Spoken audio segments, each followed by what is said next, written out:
Hi, my name is James Hornage. I'm going to do my information and diversity speech on Mexican gangs. Gangs have been around as early as the 1500s. During the years, street gangs have taken over most cities.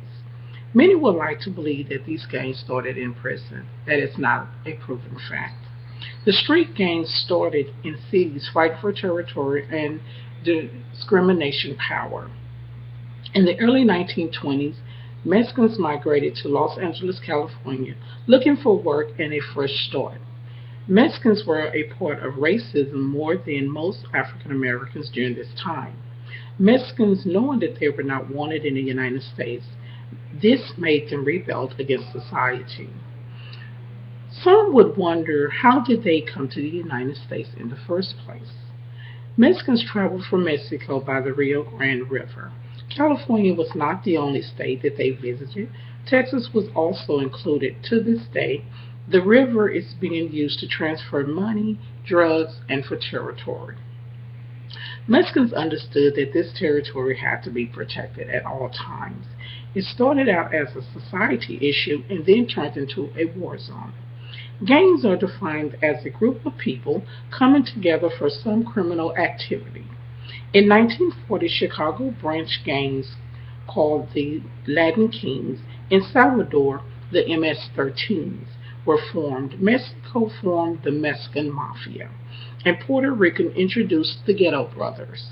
Many other gangs grew throughout the country, like the Spanish Gangster Disciples, whom are all Hispanics, the 18th Street Gang, Los Angeles, California, and many others. Let us not forget the hardest Mexican gang was formed in El Paso, Texas, called the Bloody Killers.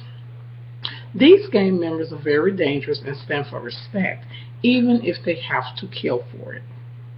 Many Mexicans are very artistic. Gang signs and graffiti is used to express how they feel. In many cities across the United States have been vandalized with their art. Mostly the graffiti shows territory. Many gang members will paint on walls or under bridges. This is used to let other gang members around the area know what territory they are about to come upon. You can tell a lot from the graffiti on the wall. It also tells who they are in rival with. If another gang does this, then it is a sign of disrespect. Zoos were another part of their cultural behavior. They would wear fancy clothing and expensive jewelry as a form of rebellion against other grown races. This would be known as for the Caucasians and the African Americans, letting them know that they could dress like them or even better. Most of the gangs are around nowadays call themselves family. They believe that they are obligated to provide and protect each other. This may be defined as a family. The OGs, or the original gangsters, lead and teach the values of all gang members. That would be like the father of your household. The girls and the guys are called soldiers, lieutenants, treasurers, and secretaries. These would be called your brothers and sisters in your home. This is not to blame all Mexicans for anyone's actions. This is something that started a long time ago, and to this day it continues. We all are different in some type of way. We just have to understand that territory can bring out the worst of all of us.